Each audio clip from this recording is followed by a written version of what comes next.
Do you know someone who has spent their whole life trying to overcome bad habits but always ends up failing? Many people attempt to beat addictions like alcohol or drugs, or tackle challenges such as obesity and procrastination, yet they often slip back into these patterns within days.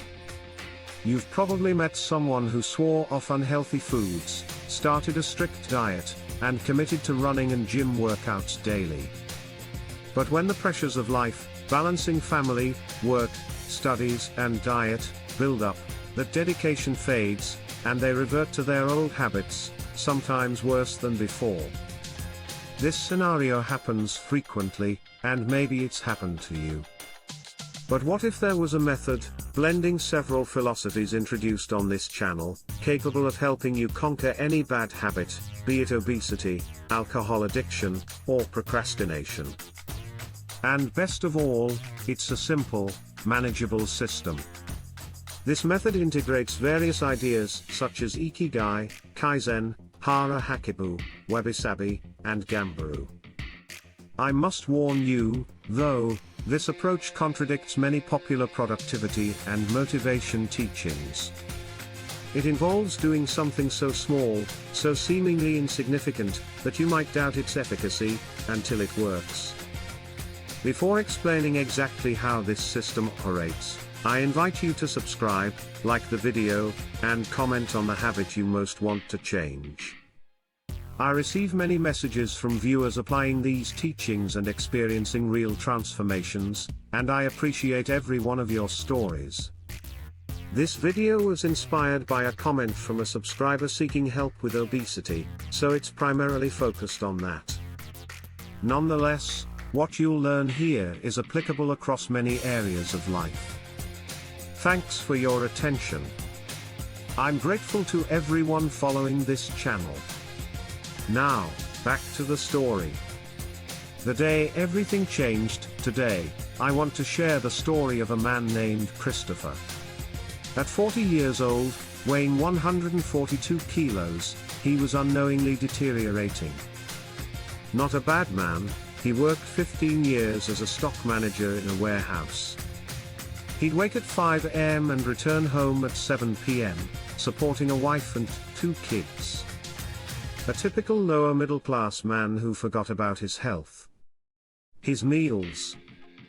Whatever grabbed time, breakfast in the car, lunch at his desk, dinner in front of the TV from exhaustion. Weekends meant pizza, beer, and couch time. He felt he deserved it after working so hard.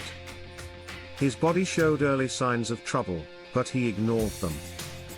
Climbing stairs exhausted him. Tying shoes felt like an engineering task. He had to sit, hold his breath, strain. His kids asked to play tag, he declined. His wife suggested walks, he was too tired. But the biggest hurt wasn't the scales number, it was his 7-year-old daughter's eyes when she stopped asking to play. She learned her dad didn't play. Christopher felt this but did nothing. He'd tried changing before, 3 times gym for 2 months, low-carb diet for 3 weeks, 5-day runs, but gave up. He'd reached that dangerous place of surrender, thinking it was genetics, slow metabolism, or simply how I am. Until that fateful Saturday morning. While watching his 9-year-old son play ball, he realized he couldn't even pick up the ball because his legs lacked strength. He fell, sweating, helpless. His neighbor helped him up. That night, Christopher cried, 40 years old, needing help getting up, his son seeing it, worrying about the memory he was creating. My dad was weak. His wife embraced him silently, then said, "You need help, Chris." On Sunday, he called Marcus, a friend who lost 30 kilos and kept it off. Marcus hadn't taken medicine, but had found a philosophy. The Japanese doctor at a minimalist office, Dr. Tishi Yamamoto, entered, 65, monk-like, calm. No anatomy posters or hospital smells, just wood, chairs, a garden view. Christopher confessed everything. Expecting diet advice, tests, prescriptions, he got none. How many times tried? 3, 4 times maybe. A couple months each, mostly weeks. Do you know why you failed? Christopher listed excuses. No, you tried to win a 40-year war in 2 months. Your body took 40 years to reach this state, your mind built habits over 40 years. You think you can undo that in weeks. Then came the simple challenge, every day, first thing on waking, drink 1 glass of water. Nothing else? No diet change, no exercise. Christopher was skeptical, $200 for a glass of water. But he accepted. 2 weeks later, he acknowledged no weight lost, but proof of consistency. This was Kaizen, continuous microscopic improvement. Just 1 step at a time. Then came halving his usual plate size, even if hungry, wait 20 minutes before seconds. This was HARA HACHI BU, eating until 80% full. The weight started falling, but the real shift was mindset. He wasn't chasing perfection but consistency. Embracing imperfection when he faltered, Thanksgiving overindulgence, family pressure, he'd nearly quit. Dr. Yamamoto taught him WABI-SABI, the acceptance of imperfection, embracing the beauty in the flawed and incomplete. A stumble is not failure but part of the journey. Learning to get back up daily is true perseverance, GAMBARU. Over months, the falls became fewer. By 6 months, he lost 23 kilos and reclaimed control of his body, playfully chasing his daughter, living, not just existing. At 9 months, he'd lost 35 kilos and the identity shift was complete. He wasn't a man trying to lose weight but one who cared for himself deeply.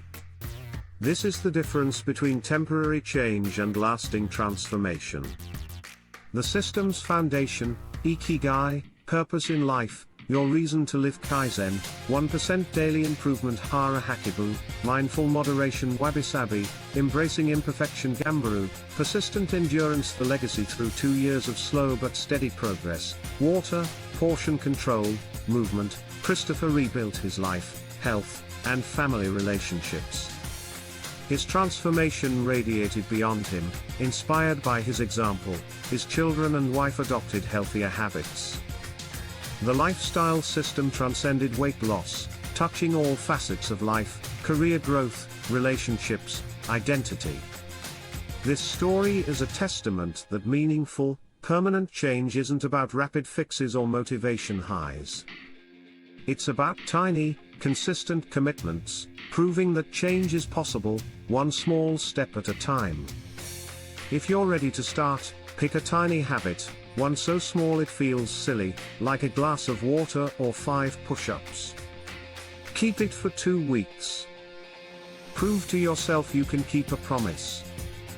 Then add another small change, and another. Over time, you become a new person, not by fighting change, but by embodying it. Thank you for joining this journey. Comment below your smallest first step. Public commitment begins your transformation. I'll check back in 2 weeks to see who keeps moving forward. Remember, you don't need to be perfect, just begin. Be present. Walk with honor. Follow the path.